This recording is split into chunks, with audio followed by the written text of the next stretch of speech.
Hello and welcome everyone to magnet brains. My name is Sanid और आज हम करने वाले हैं एक और बढ़िया से कंसेप्ट पे डिस्कशन, जो कि है मार्केटिंग का price and place.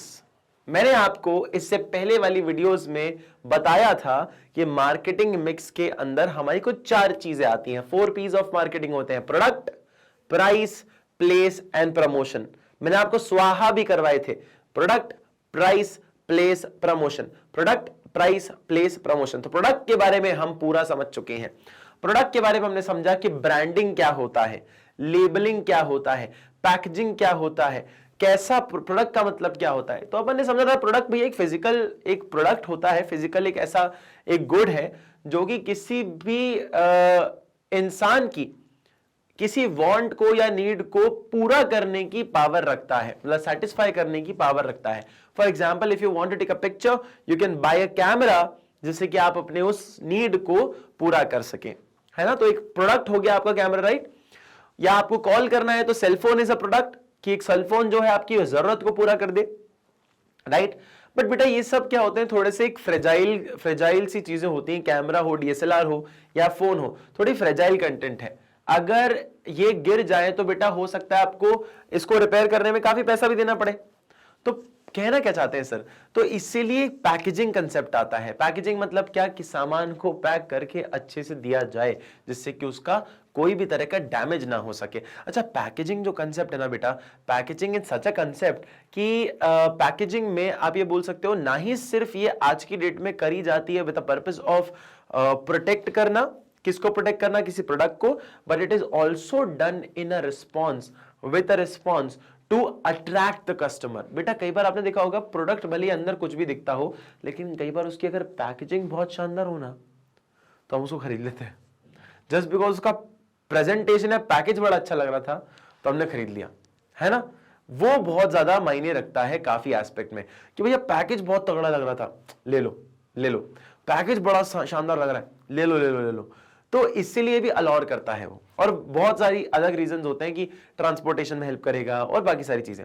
Branding, branding मतलब ब्रांड नेम लगाना, लोगो लगाना, जिससे कि रिकग्नाइज कर सके इंसान कि ये प्रोडक्ट कौन सी ब्रांड का है, कौन सी कंपनी का है, ऑल्सो ये कंपनी किस चीज में डील करती है। अगर मुझे बाहर, मैं एक शॉप पे जा रहा हूं, मार्केट में हूं, और मेरे को ना बहुत सारे स्टोर्स दिख रहे हैं, मुझे अगर जूते लेने हैं तो मैं क्या रिलायंस ट्रेंड्स में जाऊंगा क्या? नहीं नहीं नहीं, रिलायंस ट्रेंड्स में नहीं जाऊंगा मैं। क्या अगर मुझे जूते लेने तो मैं क्या पैंटालून पे जाऊंगा क्या? नहीं नहीं नहीं, पैंटालून पे नहीं जाऊंगा। मुझे अगर जूते लेने तो एप्पल स्टोर पे जाऊंगा क्या? एप्पल स्टोर पे नहीं जाऊंगा। अब ये मत बोलना सर पैंटालून पे भी मिलते हैं, मैं उसको कंसिडर नहीं कर रहा हूं वो मिलना, या पैंटालून वाले एग्जाम्पल को भूल जाओ। एप्पल स्टोर पे चला जाऊं क्या? अच्छा नहीं। मैं किसी रेस्टोरेंट में चला जाऊं क्या? नहीं। अच्छा, मैं किसी मेरे को अलग अलग ब्रांड्स दिख रहे हैं, जैसे कि मैं जॉकी पे चला जाऊं क्या? नहीं ना। जॉकी पे शूज मिलेंगे क्या? नहीं मिलेंगे। अच्छा, क्या बोलते हैं अपना, कोई भी जैसे होंडाई के शोरूम पे चले जाऊं क्या? शूज मिलेंगे क्या? नहीं मिलेंगे। नाइकी पे चला जाऊं? हाँ हाँ हाँ। तो this is brand recognition. Branding का पर्पज ये होता है, आप किस प्रोडक्ट टाइप में डील करते हो उसके नाम से अगर आप फेमस हो जाओ तो आपको पता चलता है कि अच्छा नाइकी है, जूते ही पहने होंगे। यार मैंने नाइकी का प्रोडक्ट लिया, क्या आया दिमाग में? क्या आया दिमाग में? शूज लिए होंगे। पूमा का प्रोडक्ट लिया, क्या आया दिमाग में? या तो शूज लिए होंगे या फिर कोई कपड़ा अपड़ा लिया होगा, है ना। पर shoes is the main character, है ना। उसके साथ साथ अगर मैं बोलूं एप्पल लिया यार मैंने मार्केट में से, एप्पल लेके आया मैं, पता है मैंने एप्पल का प्रोडक्ट लेके आया। मैं अगर बोलूं कि मैं एप्पल का प्रोडक्ट लेके आया तो मतलब क्या सोचोगे, कि मैं कपड़े खरीद के लाया हूं? नहीं, क्या समझोगे? Electronic items. एप्पल का प्रोडक्ट बोला मैंने, एप्पल नहीं बोला। एप्पल होता तो आप समझते कि मैं फल लेके आया हूं, लेकिन एप्पल का प्रोडक्ट लेके आया हूं मतलब आप बिल्कुल सही समझ रहे हो कि मैं इलेक्ट्रॉनिक्स की बात कर रहा हूं। अच्छा, मैंने यार जो है ना, मैं टाटा मोटर्स से ना, मैं वो लेके आया हूं, एक प्रोडक्ट लेके आया हूं। तो टाटा मोटर्स से क्या लेके आया हूं, साइकिल की कार? ऑब्वियस सी बात है, आप समझ गए। अरे मैं हुंडई का प्रोडक्ट लेके आया हूं, हुंडई क्या बाइक लेके आया हूं? नहीं नहीं नहीं, कार लेके आया हूं, है ना। अच्छा, मैंने केटीएम का प्रोडक्ट लिया है, कार खरीदी है, वो फटी हुई जीन्स खरीदी है केटीएम से, कि डीएसएलआर खरीदा है, कि केटीएम में जाके बाल रंगवाए हैं? ऑब्वियस सी बात है, आप समझ सकते हो। This is known as branding. और लेबलिंग क्या है? लेबलिंग बताता है कि वो प्रोडक्ट क्या है, प्रोडक्ट क्या है, प्रोडक्ट के डिस्क्रिप्शन क्या है, क्या किन चीजों से बना है, वो हर चीजों के बारे में उसको समझाता है। अब एक और बहुत इंपॉर्टेंट एस्पेक्ट आ जाता है हमारे प्रोडक्ट के अंदर, जिसको कहते हैं बिजनेस स्टडीज मार्केटिंग के अंदर प्राइस एंड प्लेस। प्रोडक्ट के बारे में पता चल गया कितने का है, कहां बनता है और कैसे डिस्ट्रीब्यूट होता है, ये दो चीजें और पढ़ेंगे हम। ये दो चीजें और पढ़ेंगे, मतलब एक प्रोडक्ट का प्राइस क्या होगा, दूसरा कैसे डिस्ट्रीब्यूट होता है, मतलब प्लेस कहां कहां बिकता है, उसकी बात करेंगे। ठीक है, चले गाइस बेटा, और ऐसी अमेजिंग वीडियोस देखने के लिए, सानिध्य सर की वीडियोस देखने के लिए मैग्नेट ब्रेन्स चैनल को आप सब्सक्राइब कर सकते हो, जहां पे सारी की सारी वीडियोस आपके लिए अवेलेबल है इसी चैनल पर। ठीक है, नोट्स चाहिए वो भी मिल जाएंगे, UP board, Bihar board, MP board, किसी भी बोर्ड पे आप चले जाएं, कोई सी भी वीडियोस चाहिए, कोई से भी एस्पेक्ट में चाहिए, सब कुछ यहीं मिल जाएंगे आपको कहीं और जाने की जरूरत नहीं है। नोट्स चाहिए, डिस्क्रिप्शन बॉक्स में लिंक है, वहां जाके आप प्रेस करके आप नोट्स भी अवेल कर सकते हैं। चलिएगा गाइस, चलते हैं हमारे इस क्वेश्चन के इस टॉपिक के ऊपर, प्राइस एंड प्लेस। सबसे पहले अच्छा, प्राइस क्या होती है, what is a price? Price क्या होता है? प्राइस एक तरह का वैल्यू है, एक तरह का वैल्यू है जो कि प्रोडक्ट को डिपिक्ट करता है, किसी प्रोडक्ट को डिपिक्ट करता है कि कितने वैल्यू का वो प्रोडक्ट है, उसको मॉनेटरी टर्म में एक्सप्रेस करना कि अगर आपको पर्टिकुलर प्रोडक्ट या कोई चीज सर्विस आपको अवेल करनी हो तो आपको इतना वैल्यू ऑफ मनी देना पड़ेगा टू अवेल दो सर्विसेज और द प्रोडक्ट। कि आपको प्रोडक्ट अगर खरीदना है या वो प्रोडक्ट अगर आपको चाहिए तो आपको वो प्रोडक्ट या सर्विस इतने अमाउंट के अंदर मिलेगा। ठीक है, इतना इतना अमाउंट चाहिए उसके अंदर मिलेगा। तो वैल्यू या प्रोडक्ट क्या है? यही है वैल्यू या प्रोडक्ट, यही है कि भैया हम इतने इतने पैसों के अंदर इतना इतना प्रोडक्ट खरीद सकते हैं। ठीक है, ये प्राइस का एक पर्पस होता है। ठीक है, प्राइस का पर्पस क्या है? आप कितने वैल्यू में किसी प्रोडक्ट को खरीदना चाहते हो। Price is a monetary value paid to consideration, played in consideration for purchase of any product or service by the buyer to its seller, buyer to its seller। Price जो है वो क्या है बेटा? प्राइस एक मॉनेटरी वैल्यू है जो कि कंसिडरेशन के तौर पे दी जाती है। कोई भी इंसान जो प्रोडक्ट खरीद रहा हो या फिर कोई सर्विस अवेल कर रहा हो, बाल कटाऊंगा तो भी पैसा लगेगा, कोई कैंची खरीद के लाऊंगा तो भी पैसा लगेगा, है ना। तो दोनों की चीजों के लिए पैसा लगता है, लेकिन उसकी वैल्यू को डिफाइन जो करता है कि कितने में खरीदी जाएगी। अच्छा, 150 रुपए के बाल कटेंगे, 100 रुपए की कैंची है, तो हमें ये वैल्यू डिफाइन करेगी, that is known as a price. और ये बहुत बड़ा रोल प्ले करती है आपके प्रोडक्ट की परचेजिंग पावर पे, कि मतलब कैसे ये खरीदा जाएगा प्रोडक्ट, उस पर बहुत ज्यादा ये जो है वैरी, मतलब बहुत ज्यादा जो है डिपेंड करती है। ये प्रोडक्ट जो है ये बिकेगा कि नहीं बिकेगा, भले कितना भी अच्छा हो, इसकी प्राइस से भी फर्क पड़ता है। Just because a product is good, you cannot ask 3 times 4 times of the money. For example, कि जैसे मैं तुम्हें एक बताता हूं प्राइस का कंसेप्ट क्या है बेटा। जिलेट कंपनी के बारे में सुना तुमने? जिलेट कंपनी जो शेवर्स बनाती है, रेजर्स बनाती है ना।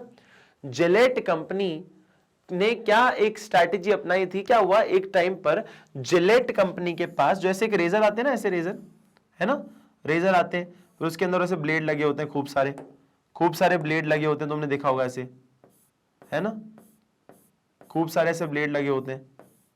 ठीक है, ऐसे रेजर होता है, खूब सारे ब्लेड लगे होते हैं, तुमने देखा होगा ऐसे खूब सारे ऐसे ब्लेड लगे होते हैं, ऐसा रेजर रहता है। मैं दूसरे कलर से बना देता हूं इसको, दूसरे कलर से बना देता हूं। ऐसे रेजर तुमने देखे होंगे है ना, ऐसे रेजर होते हैं जो कि तुम्हें हेल्प करते हैं शेव करने में, है ना, ऐसा शेव करने में हेल्प करते हैं।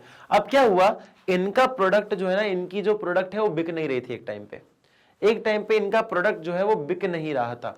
क्यों? क्योंकि दूसरा कॉम्पिटिटर जो था वो अपने प्रोडक्ट को काफी सेल कर रहा था और ये कंपनी जो है बहुत नुकसान में जा रही थी। ये कंपनी बहुत नुकसान में जा रही थी। अब क्या था, इनको करना क्या था, इनको था कि यार हमारा प्रोडक्ट बिके, हम ऐसी क्या स्ट्रेटेजी अपनाएं। तो इनने सोचा यार मैं ना क्या करता हूं, कॉस्ट जो है, प्राइस जो है, प्राइस नॉट कॉस्ट, प्राइस जो है किसी भी प्रोडक्ट की जो प्राइस होती है, प्राइस जो है उसको मैं कम कर देता हूं। क्या कर देता हूं? कम कर देता हूं। प्रोडक्ट की प्राइस को काफी कम कर देता हूं। तो उससे होगा क्या सर? उससे होगा क्या? अरे जब सस्ता बिकेगा तो ऑब्वियसली बिकेगा ज्यादा ना, price falls demand rises, economics नहीं पढ़े हो क्या मेरे से? पढ़ा होगा ना economics. Price falls, demand rises, पता है आपको। जब प्राइस गिर जाएगी तो ऑब्वियसली डिमांड बढ़ जाएगी, कंपनी आगे बढ़ने लगेगी। तो इनने क्या किया बेटा, ये जो रेजर बनता था ना फॉर एग्जांपल, कि 10 रुपए इसकी मैन्युफैक्चरिंग कॉस्ट थी, कि 10 रुपए का तो बनता ही था, ये 10 रुपए का तो इसकी लागत है, इसकी लागत कितनी है 10 रुपए, ये लोग इसको 9 रुपए पे बेचने लग गए हैं। सर क्या बोल रहे, पता भी है आपको? हाँ, मैं जो बोल रहा हूं मुझे पता है क्या बोल रहा हूं मैं। 10 रुपए लागत है, बेच 9 पे रहे। हाँ, फॉर एग्जाम्पल बोल रहा हूं, क्योंकि एक्चुअल वैल्यू मुझे नहीं पता, शायद यही है जहां तक मुझे याद है। 10 रुपए का ये प्रोडक्ट था, ये रेजर स्टिक जो है 10 रुपए का था पूरा ये पैक, और 9 रुपए पे कंपनी इसको बेचने लग गई प्राइस गिराकर। सर तो 1 रुपए के नुकसान पे क्यों बेच रही है? 1 रुपए का प्रॉफिट भी समझ आता है कि बहुत कम प्रॉफिट पे बेच रहा है इंसान, पर नुकसान पे कौन बेचता है? अब एक बात जरा ध्यान से सुनना बेटा, हम जब मार्केट में अपने कॉम्पिटिटर्स को हटाना चाहे ना, तो हम लोग हमारी प्राइसेस काफी लो कर लेते हैं, जिसको एक टर्म भी कहा जाता है प्रीएम्प्टिव प्राइसिंग, जिससे एक टर्म भी कहा जाता है pre-emptive pricing. Pre-emptive pricing, pre-emptive pricing बेटा, इसको जरा देखो एक बार, स्क्रीनशॉट लो, फिर मैं आपको बताता हूं कि इसके अंदर क्या हुआ। जरा इसको स्क्रीनशॉट ले लीजिए। चलिए जी, चालू करते हैं बेटा। स्क्रीनशॉट ले लिया आपने? चलेगा। प्रीएम्प्टिव प्राइसिंग, ये बेटा प्रीएम्प्टिव प्राइसिंग क्या है? प्रीएम्प्टिव प्राइसिंग इज बेसिकली अपनी प्रोडक्ट की वैल्यू को इतना कम कर देना कि हम किसी नए मार्केट में कॉम्पिटिटर को आने ही ना दे, है ना।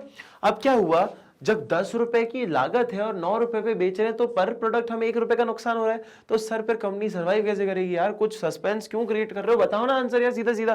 देखो बेटा, हुआ क्या, जिलेट ने 10 रुपए से 1 रुपए कम पे, मतलब लागत से 1 रुपए कम के नुकसान पर बेचना चालू किया, क्योंकि आपका जो डंडी आता है, ये जो डंडी आता है जिससे आप वो रेजर पकड़ते हो, उसका ऊपर का जो ब्लेड्स होते हैं जिसपे, वो बार बार आपको चेंज करना पड़ता है। बेसिकली ये जो ऊपर वाला हिस्सा है ना, ये वाला हिस्सा, ये जो हिस्सा है आपका, दिस वन, ये वाला जो हिस्सा है आपका, ये रेजर जो है आपका, ये आपको बार बार चेंज करना पड़ता है। ये रेजर जो है, ब्लेड्स जो होते हैं, ये आपको लगातार चेंज करने पड़ते हैं कुछ समय के अंदर अंदर। ये कुछ समय के अंदर आपको बार बार चेंज करने होते हैं। जैसे आप पेन के अंदर होता है ना कि इंक खत्म हो जाए तो इंक बार बार भर लो, वैसे ही सेम इन्होंने क्या किया, ये जो स्टिक है ये पहले साथ में पैक के साथ आती है, तो उस टाइम तो आप बड़े सस्ते में आपको मिल रहा है, कस्टमर को दिख रहा है, अरे भैया आ जाओ 9 रुपए की पड़ रही, ले लो, डे डे डे डे डे करके यूज किया। जब रेजर चेंज करने की बारी आई तो लेजर लेने गए, चलो भैया चलते हैं रेजर लेने चलते, क्योंकि इस कंपनी का स्टिक में इसी कंपनी का रेजर लगेगा, कोई और कंपनी का रेजर नहीं लगेगा। तो ये गए, ये मान लो कि जैसे कि 10 रुपए का था ना, तो इसको कर दिया 20 रुपए का, इसको क्या कर दिया 20 रुपए का कर दिया। 10 रुपए का आपका जो रेजर, ये जो रेजर था मान लीजिए वो 20 रुपए का कर दिया। क्या कर दिया? 20 रुपए कर दिया। भले ही यहां पे हमें 1 रुपए का नुकसान हो रहा हो, हमें भले ही यहां पे 1 रुपए का नुकसान हो रहा हो, लेकिन यहां पे 10 रुपए का प्रॉफिट हो रहा था, और इनको डिडक्ट कर दिया जाए तो 9 रुपए का प्योर प्रॉफिट बनता है।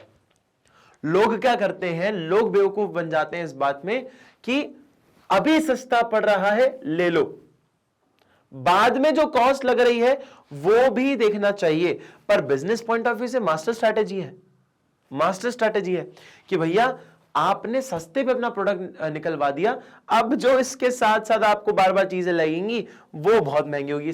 मान लीजिए कि आपने पार्कर का पेन खरीद लिया, अब उसकी इंक जो है बहुत महंगी आ रही है। अब बेटा ऑब्वियस सी बात है, पेन तो है लेकिन इंक नहीं होगी, चलेगा नहीं तो किस काम का? मतलब ये वो वाली बात होगी, गाड़ी खरीद ली लेकिन पेट्रोल बहुत महंगा है। अरे तो भैया बात यही तो कहना चाह रहे हैं, समझ आया? ये प्राइसिंग बहुत मैटर करती है किसी भी प्रोडक्ट की, समझे? चलो जी आइएगा जरा देखते हैं। Pricing is monetary value paid in consideration for purchase of any product और service by a buyer to its seller, की खरीदने वाला देता है बेचने वाले को कोई एक ऐसा वैल्यू जिससे कि वो प्रोडक्ट या सर्विस अवेल कर सके। अब सर इसकी अफेक्टिंग क्या है, कौन कौन सी चीजें अफेक्ट करती है प्राइस को? सबसे पहले कॉस्ट ऑफ प्रोडक्ट, क्या बनाने में कितना पैसा लग रहा है।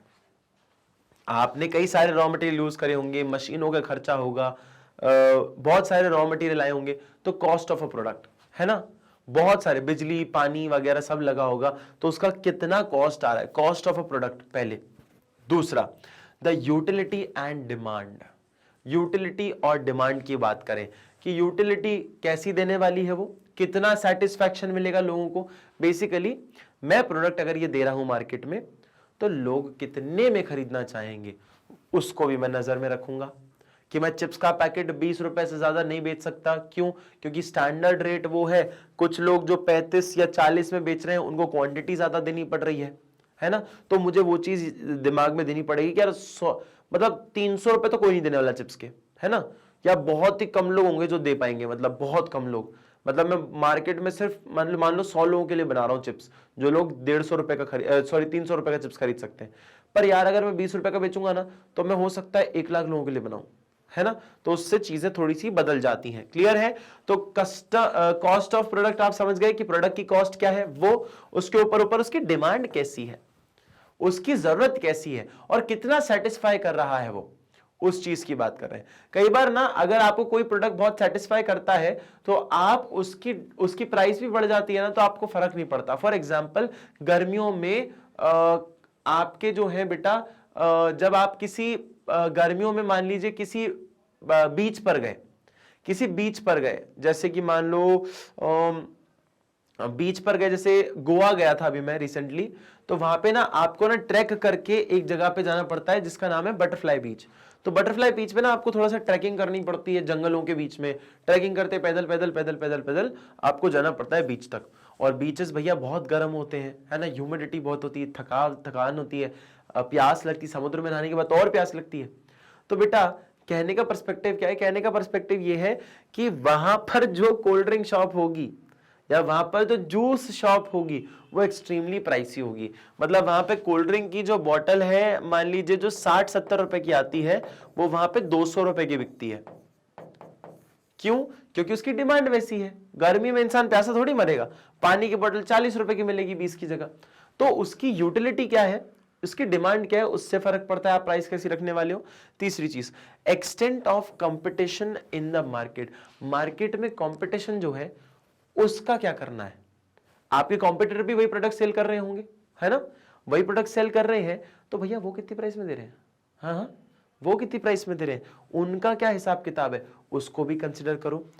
चौथा point, government and legal regulation. Government and regulation मतलब क्या, मतलब गवर्नमेंट, सरकार, और सरकार के क्या रेगुलेशन है, सरकार के क्या नियम है जिनको आपको फॉलो करना है। किसी प्रोडक्ट के लिए कई बार प्राइस को फिक्स भी कर देते हैं कि इससे ज्यादा आप नहीं मांग सकते। कुछ प्रोडक्ट्स होते हैं ऐसे बेसिक नेसेसिटीज वाले, या ऐसे कुछ प्रोडक्ट्स होते हैं जिनको आप नहीं बहुत ज्यादा हाई प्राइस पे चार्ज कर सकते हो। तो सरकार के रूल्स एंड रेगुलेशन, कानून के हिसाब से भी आपको थोड़ा चलना पड़ता है। और जब कानून इन्वॉल्व होता है उससे कॉस्ट पे फर्क बिल्कुल पड़ता है, बिल्कुल पड़ता है। Physical objectives, pricing objective, sorry not physical, pricing objectives. Pricing objectives मतलब कि यार ऐसी प्राइस हम भी तो सेट करें जिससे हमारा प्रोडक्ट सस्ते पे अच्छा जाए प्लस हमें प्रॉफिट ज्यादा हो।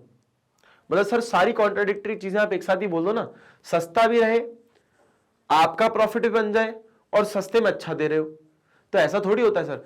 मतलब जो इस कैटेगरी में सब एस्पेक्ट को सेटिस्फाई कर सके वो प्राइसिंग आपकी अच्छी होनी चाहिए।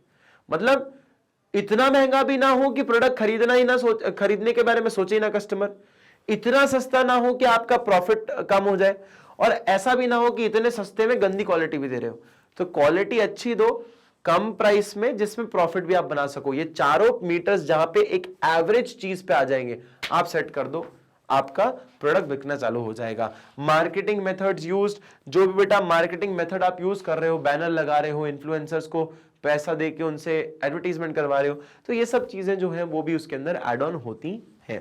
ये सारी की सारी चीजें डिटरमाइन करती है प्राइस, किसकी फैक्टर जो होते हैं प्राइस को कैलकुलेट करने के लिए, वो सब चीजों में अफेक्ट करता है। ठीक है, चलो जी, फिर आता है next point, physical distribution. Physical distribution मतलब क्या कि हम फिजिकली डिस्ट्रीब्यूट कर रहे हैं। प्राइस की बात हो गई, अब प्लेस की बात करते हैं। प्लेस की बात क्या मतलब बेटा कहां पे बेचोगे, बेटा बनता क्या है, एक जगह पे है पूरे देश में। मान लीजिए मैं अभी एक ना मैंने एक बिजनेस के लिए मैंने एक इंसान से कुछ बात करी थी रिगार्डिंग आइसक्रीम्स के ऊपर, है ना। मैंने ना रिगार्डिंग आइसक्रीम्स के ऊपर मैंने जो है बात करी थी, किसके पास मैंने बात करी थी अपने एक व्यक्ति से मैंने बात करी थी कि मुझे ना आइसक्रीम का अच्छा खासा लॉट चाहिए, आप क्या एक इवेंट के अंदर आइसक्रीम की दुकान लगाओगे। तो उसने बोला सर कि मैं लगा तो लूंगा लेकिन मुझे प्रायर बता दीजिए कितने लोग आएंगे, क्योंकि उस हिसाब से मुझे लॉट बुलवाना पड़ता है। तो आपने एक ब्रांड का नाम सुना होगा बास्किन रॉबिन्स, है ना, बास्किन रॉबिन्स नाम सुना होगा आपने एक ब्रांड का नाम। तो उसके एक आउटलेट से मेरी बात हो रही थी, तो उन्होंने मुझे बोला था आप प्लीज मुझे नंबर बता दीजिए क्योंकि उसके अनुसार ही मैं आइसक्रीम मंगवाऊंगा। मैंने बोला सर मंगवाना क्या है सर, आपको जितना हो तब ले आना, आपको जितना लगे उतना ले आना। तो बोलते नहीं नहीं सर ऐसा नहीं होता, क्यों, क्योंकि पुणे की साइड से हम लोग कहां पे हैं, भोपाल मध्य प्रदेश में, तो पुणे साइड से आपका बेसिकली जो है फैक्ट्री है पुणे साइड पर, और पुणे से जो लॉट है वो भोपाल को आता है, पुणे से जो लॉट है वो भोपाल को आता है। मतलब क्या पूरा ट्रैवल होता है, मतलब बनता एक जगह पे है, बिकता पूरे देश में है, बिकता पूरे देश में है। बनता कहां है, बनता आपका एक जगह, बनता मान लो एक जगह है, ऐसा नहीं बोल रहा हूं कि सिर्फ वही है उनका प्लांट, पर बेटा फैक्ट्रीज कुछ लिमिटेड जगह, फैक्ट्रीज कुछ लिमिटेड जगह, आई जस्ट मैंने अपनी जबान काट ली, डोंट फोकस ऑन दैट, नहीं तो फिर कमेंट पूछोगे क्या हो गया अचानक से, इसलिए बता रहा हूं। तो मैन्युफैक्चर एक जगह होता है लेकिन डिस्ट्रीब्यूट सब जगह होता है, राइट। तो इसीलिए भी ये किया जाता है।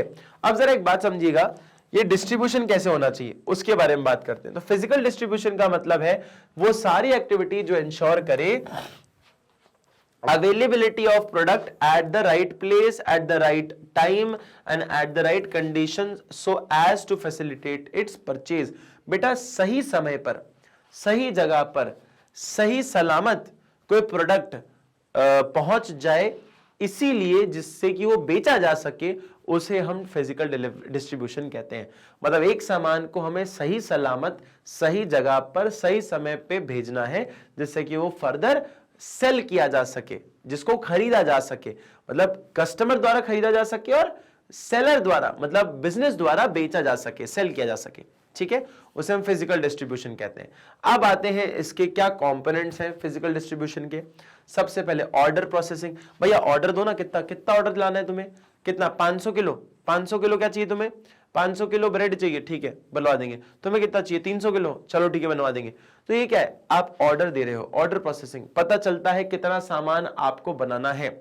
फिर क्या है, इन्वेंट्री तैयार होगी, इन्वेंट्री तैयार होगी कि भैया वो पूरी प्रोसेसिंग चलेगी, इन्वेंट्री होगी, जो इन्वेंट्री बनेगी, इन्वेंट्री बनने के बाद आपको उसे स्टोर करना पड़ेगा वेयर हाउस में, वेयर हाउस में स्टोर करना पड़ेगा कि इन्वेंट्री जो बनी है उसको वेयर हाउस में स्टोर कर दो कि जैसे ही लोगों की डिमांड आती रहे तो यहां से सामान निकलता जाए और हमारा प्रोडक्शन जो वहां हो रहा है वो तो होता ही रहेगा।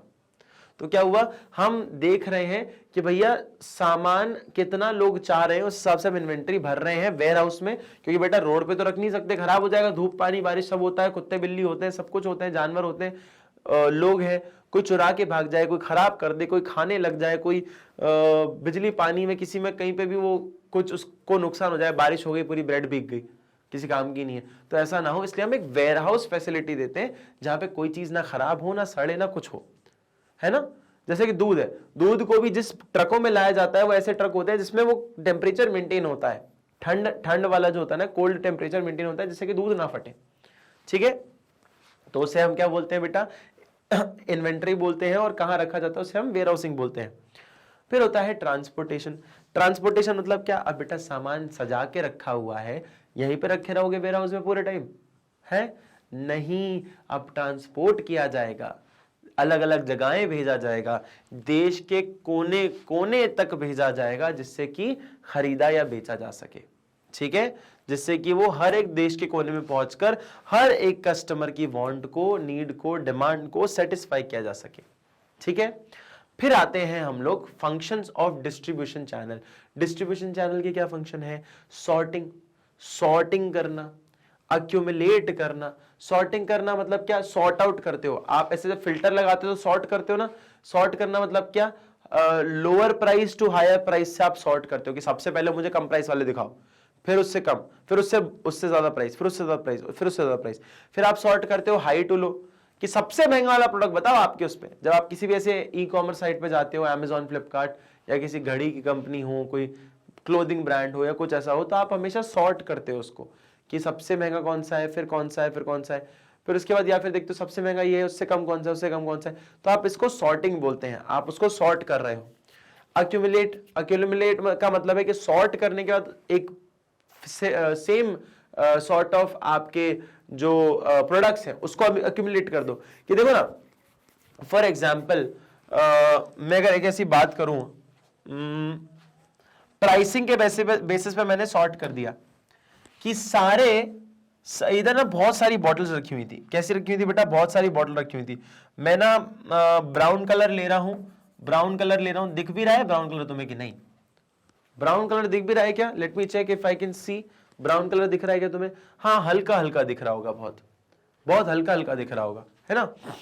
ठीक है, तो बहुत सारे से ब्राउन कलर में बना देता हूं।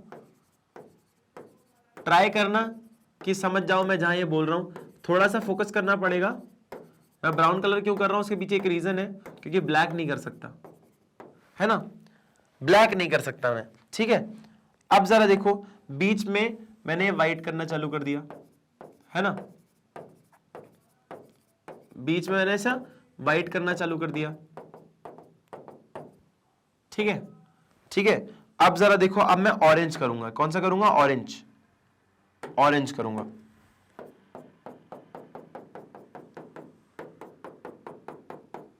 ठीक है? ऑरेंज कर दिया मैंने, ठीक है? अब एक और चीज, अब मैं करूंगा इसके अंदर ग्रीन।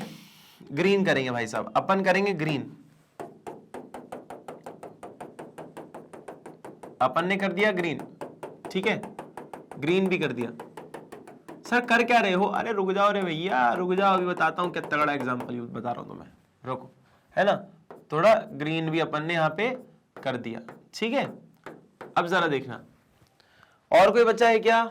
मेरे हिसाब से इनफ है। सर ये क्या बनाया आपने? बता रहा हूं, देखो, ग्रीन कलर जो है वो डिनोट करता है माउंटेन ड्यू को।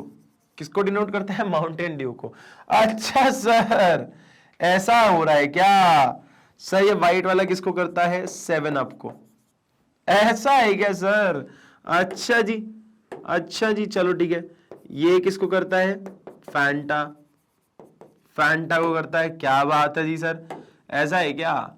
चलो जी। और ब्राउन कलर सर बता रहे थे, अच्छा मतलब ब्राउन कलर सर आप कर रहे थे, ब्राउन कलर को डिनोट कर रहे थे आप किससे? कोका कोला से कर रहे हो, काला तो कर नहीं सकते। कोका कोला, कोका कोला तू।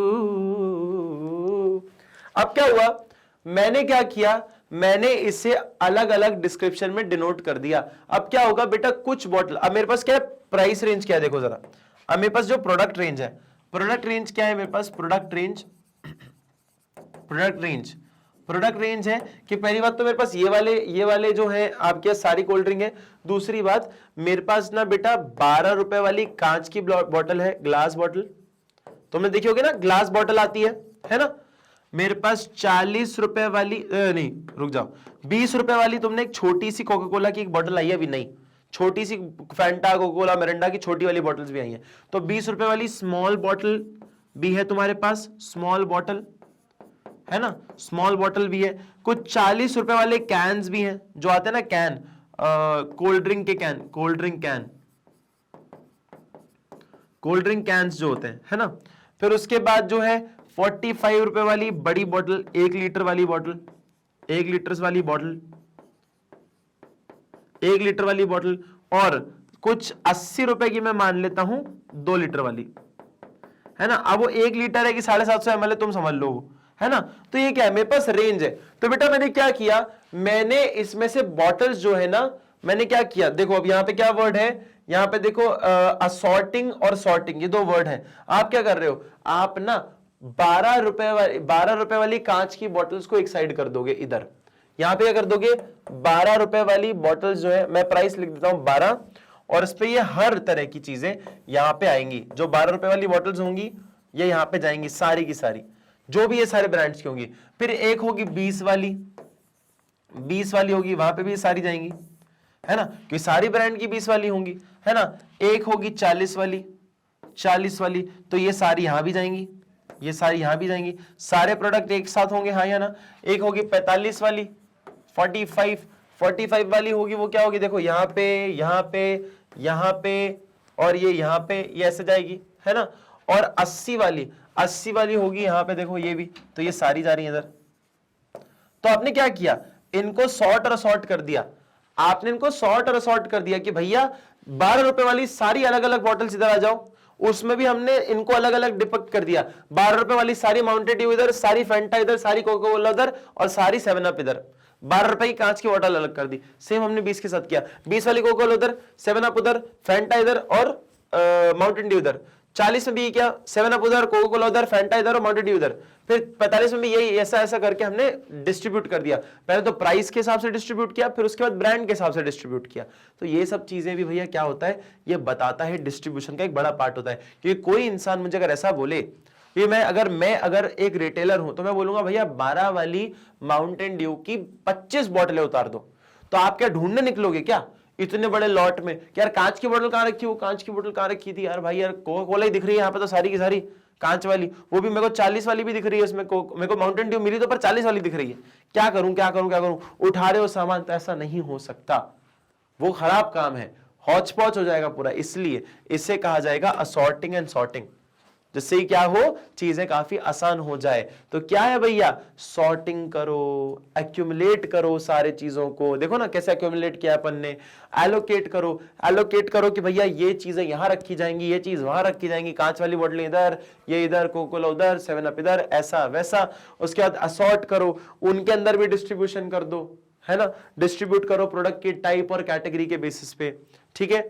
प्रोडक्शन प्रमोशन क्या, कि भैया आप प्रमोट करो, प्रोडक्ट प्रमोशन प्रोडक्ट प्रमोशन। अब बेटा क्या होता है, कई बार जब आप कोका कोला की ड्रिंक्स खरीदते हो ना, तो आपकी दुकान पे वो थोड़ा सा ना आपको बैनर लगवा के जाते हैं कि कोका कोला के नाम का आपकी दुकान का नाम होता है। जैसे कि मान लीजिए मेरा नाम है श्री साई मेडिकल, श्री साई आपका किराना की शॉप, श्री साई किराना शॉप मैंने नाम रखा, ठीक है। अब क्या हुआ, कोका कोला वाले आएंगे, वो बोलेंगे भैया मैं आपका बैनर बना के देता हूं और उसमें कोका कोला लिखा होगा। कई सारे वेंडर्स बोलते हैं हाँ ठीक है बना दो, हमें कोई दिक्कत नहीं है। तो ये क्या हुआ, प्रोडक्ट का प्रमोशन हो रहा है। क्या आप क्या कोका कोला के प्रोडक्ट मिलते हैं। नेगोशिएशन मतलब प्राइस में नेगोशिएशन होता है, डिस्ट्रीब्यूशन में नेगोशिएशन होता है ना। रिस्क टेकिंग, बेटा रिस्क लेना पड़ता है डिस्ट्रीब्यूशन के अंदर, क्योंकि पॉसिबिलिटीज है कि ट्रैवलिंग के अंदर, डिस्ट्रीब्यूशन के अंदर कोई लॉट जो है खराब हो सकता है, टूट सकता है, डिस्ट्रॉय हो सकता है। ये सब चीजों का भी ध्यान आप लोगों को रखना पड़ता है, ठीक है। उसके साथ साथ हमारा एक और चीज जो बहुत मायने रखती है वो है कि भैया कैसे टाइप के डिस्ट्रीब्यूशन होने वाले हैं। 2 main decisions involved in physical distribution. 2 main जो आपके एस्पेक्ट है जो फिजिकल डिस्ट्रीब्यूशन में इन्वॉल्व होते हैं, वो कौन से होते हैं। फिजिकल मूवमेंट ऑफ गुड्स का फिजिकल मूवमेंट करना फ्रॉम प्रोड्यूसर टू कंज्यूमर, जो बना रहा है और जो कंज्यूम कर रहा है उसके बीच में आपका जो फिजिकल मूवमेंट हो रहा है उसकी बात करें। फिजिकल मूवमेंट मतलब जो बना रहा है उसकी फैक्ट्री से निकल चुका है, बहुत सारी जगह पे होकर वो कंज्यूमर के पास पहुंच रहा है। Choice of channels of distribution, choice of channel, हम डिसाइड कर सकते हैं एज अ प्रोड्यूसर कि हमारा प्रोडक्ट कितने लोगों से होते हुए जाएगा, यह हम डिसाइड कर सकते हैं। सबसे पहला चैनल क्या है, चैनल्स क्या होते हैं, चैनल ऑफ डिस्ट्रीब्यूशन क्या है बेटा, पूरी एक चेन होती है, जैसे ये, फिर इसके बाद ये, फिर उसके बाद ये, फिर उसके बाद ये, है ना। ऐसा एक पूरा एक चैनल होता है, एक पूरा एक चैनल है कि इसके बाद यहां से जाएगा, इसके बाद यहां जाएगा, इसके बाद यहां जाएगा। Channel of distribution refers to set of individuals and firms that act as an intermediary in the form of agents, wholesaler, retailer, etc. that help to transfer the title of ownership to the buyer and also facilitates physical movement of the product. अब क्या होता है बेटा, जो Coca Cola है, Coca Cola हो गया या मैगी हो गया या कोई भी ऐसे ब्रांड्स हो गए, ये अपने प्रोडक्ट बनाकर बेच देते हैं मार्केट में एजेंट्स को, होलसेलर्स को। उनके पास ओनरशिप का टाइटल आ जाता है। अब होलसेलर एजेंट जो है वो खुद तो खरीदना चाह नहीं रहा था, उसका खरीदने का पर्पस ये किस लिए है, क्योंकि वो बिजनेस करना चाहता है, तो फर्दर फिर से बेचेगा उसको थोड़ी सी प्राइस हाई पे। तो वो किसको बेचता है, रिटेलर को बेचता है। रिटेलर उसको खरीदता है विद अ पर्सपेक्टिव कि वो कस्टमर को बेचे, और कस्टमर उसे खरीदता है विद अ पर्पस ऑफ कि वो कंज्यूम करे। तो बेटा ये जो चैनल है ना, ये जो चैनल है वो ओनरशिप ट्रांसफर करने को बता रहा है कि देखो पहले मैन्युफैक्चरर था, कोका कोला की कंपनी में बात करोगे, जब बन रहा है तो कोका कोला की प्रॉपर्टी है, बिक गया तो होलसेलर की प्रॉपर्टी है, बिक गया तो रिटेलर की प्रॉपर्टी है, बिक गया तो कंज्यूमर की प्रॉपर्टी है। अब मैं चिप्स का पैकेट के लिए पे करूं 10 रुपए, तो मेरे सामने दुकानदार खोल के थोड़ी खा लेगा उसको। अरे भैया मेरी चीज हो गई वो, अब वो मेरी चीज हो गई है, अब वो मैं ही कंज्यूम कर सकता हूं। ठीक है, समझ आया, क्लियर है, कोई दिक्कत कोई परेशानी बच्चे? फिर आता है दो टाइप के हमारे पास चैनल्स हैं डिस्ट्रीब्यूशन के। ठीक है, जरा देखो इसका कि कौन कौन से चैनल है, क्या इसमें देखने में कुछ समझ आ रहा है आपको? ठीक है, सबसे पहला डायरेक्ट चैनल। डायरेक्ट चैनल मतलब क्या, मैन्युफैक्चरर और कंज्यूमर जीरो लेवल, ऐसा डायरेक्ट चैनल कि जो बना रहा है वही बेच रहा है, जो बना रहा है वही बेच रहा है। अब सर तुम डायरेक्ट एग्जांपल दे दो हमें। एग्जाम्पल डायरेक्ट, मैं अगर ये बोलूं तुम्हें कि फॉर एग्जाम्पल लेंसकार्ट खुद की कंपनी है, खुद की कंपनी है, खुद के स्टोर हैं, खुद के स्टोर जो है बेच रहे हैं चश्मे, Lenskart. Direct channel, direct manufacturer, जो बना रहा है वही बेच रहा है। लेंसकार्ट का स्टोर या लेंसकार्ट की direct online website, direct online website जो है लेंसकार्ट की, वो डायरेक्ट ही चीजें बेच रही है। जैसे कि मान लीजिए Louis Vuitton, Louis Vuitton. Sir ये आप लुई विटॉन के एग्जांपल क्यों लेते हो? क्योंकि बेटा इनके ना जो स्टोर होते हैं यूजुअली कंपनी इनको ओन करती है, ये हर किसी को देते नहीं है चलाने के लिए, क्योंकि ये बहुत प्रीमियम ब्रांड है, ये किसी और पे निर्भर नहीं रह सकते। क्योंकि दूसरा आदमी क्या करता है, कोई बड़ी ब्रांड को गिराने के लिए भी उनके जो स्टोर्स हैं उनको गंदे से मेंटेन करेगा। अपना क्या होगा, यूजुअली अपन सोचते हैं ना लुई विटॉन का शोरूम कितना साफ होगा, कितना अमेजिंग होगा, क्या लाइटिंग, क्या कपड़े, क्या ये क्या वो। अगर कोई नॉर्मल इंसान आप और मेरे जैसा संभालने लग जाए उसको, तो थोड़ी देर बाद पोछा नहीं लगा तो कोई बात नहीं, देख लेंगे, कपड़े घड़ी नहीं हुए तो अरे रहने दो यार, मैडम जी दिखा दूं कुछ अच्छे में दिखा दूं। लुई विटॉन में ये सब चीजें नहीं कर सकते आप, उनके स्टैंडर्ड्स है, उनका एक क्राइटेरिया है, राइट। तो जीरो लेवल क्या बोल रहा है, मैन्युफैक्चरर और कंज्यूमर के बीच में एक ऐसा डायरेक्ट रिलेशन कि जो बना रहा है वही बेच रहा है, जो बना रहा है वही बेच रहा है, उसे क्या बोलते हैं, मैन्युफैक्चरर और कंज्यूमर। तुम बहुत दूर मत जाओ, बड़े ब्रांड की तरफ मत देखो, छोटा देख लो, चाय वाला। चाय वाला बना भी वही रहा है, बेच भी वही रहा है, मैन्युफैक्चरर, हाँ या ना। कोई रेस्टोरेंट वाला बना भी वही रहा है, बेच भी वही रहा है। मैकडॉनल्ड्स बना भी वही रहा है, बेच भी वही रहा है। मैन्युफैक्चरर और कंज्यूमर दोनों डायरेक्ट लेवल है। ठीक है, दूसरी बात, इनडायरेक्ट चैनल। इनडायरेक्ट चैनल क्या है, सबसे पहले जो बनाएगा वो रिटेलर को देगा, मतलब आसपास की किराने की दुकान को, और फिर वो कस्टमर के पास जाएगा, मतलब वन लेवल चैनल। ये एक लेवल चैनल है कि मतलब मैन्युफैक्चरर और कंज्यूमर के बीच में सिर्फ एक रिटेलर आ रहा है। ये यूजुअली कौन से बिजनेस होते हैं, ये स्मॉल बिजनेस होते हैं, लोकल बिजनेस होते हैं। जो लोकल बड़े बिजनेसेस हैं वो रिटेलर को कुछ चीजें बेचते हैं, जैसे कि आपकी जो किसी भी शहर के अंदर कोई लोकल बेकरी होगी ना जो थोड़ी फेमस होगी, या कोई ऐसा रेस्टोरेंट जो कि थोड़ा फेमस होगा, अगर उसने अपने खुद की नाम की नमकीन या खुद के नाम के चिप्स या खुद के नाम की मिठाई या खुद के नाम का कुछ बनाया होगा, तो उस शहर में किराने की दुकान पे वो अपने प्रोडक्ट पहुंचा देता है। जैसे भोपाल में मनोहर करके एक ब्रांड है जो कि चिप्स बनाती, मतलब चिप्स तो नहीं बनाती पर चिप्स उन्होंने बनाना चालू करा, किस लिए कि वो छोटी से छोटी दुकान पे भोपाल की वो चिप्स का पैकेट आपको मिल जाए, टॉप एंड टाउन की दुकानों पे मिल जाए, स्टोर्स में मिल जाए, किराने की दुकानों पे मिल जाए उसका पैकेट। तो ये क्या किया, मैन्युफैक्चरर ने रिटेलर को दिया, रिटेलर ने कस्टमर को लिया, हाँ या ना। फिर आता है दूसरा टू लेवल। टू लेवल वाला क्या है भैया, कि मैन्युफैक्चरर जो है पहले होलसेलर को देगा, फिर रिटेलर को देगा, फिर कंज्यूमर को देगा। कि पहले बनाने वाला होलसेलर को दे रहा है जो कि बल्क में सामान खरीदता और बेचता है। दूसरा, वो बल्क में जो सामान बेच रहा है वो किसको बेच रहा है? रिटेलर को बेच रहा है, और रिटेलर उसको एक एक कमोडिटी करके कंज्यूमर या कस्टमर को बेचता है। इसे टू लेवल कहते हैं, क्योंकि कंज्यूमर और मैन्युफैक्चरर के बीच में दो लोग आ गए, ये 1 और ये 2। इधर कोई नहीं था तो 0 है, इधर 1 था तो ये 1 लेवल हो गया। अब आता है 3 लेवल, मैन्युफैक्चरर, फिर एजेंट होते हैं, वो होलसेलर को प्रोडक्ट्स बेचने की कोशिश करते हैं। तो होलसेलर को डायरेक्ट प्रोडक्ट नहीं मिलता है, एजेंट्स के थ्रू मिलता है। तो होलसेलर एजेंट को बोलेगा कि भैया मुझे प्रोडक्ट दो, एजेंट जो उसको सेल करेगा। रिटेलर को फिर होलसेलर फिर देगा कि भैया मैं बल्क में खरीद रहा हूं, बल्क में बेच रहा हूं, तू ले बल्क में खरीद ले मुझसे। ये सिंगल कमोडिटी में कंज्यूमर को देगा। तो कितने लोग आ गए इसमें? 1 2 और ये 3। बेटा ये क्या हो गया? 3 लेवल चैनल हो गया।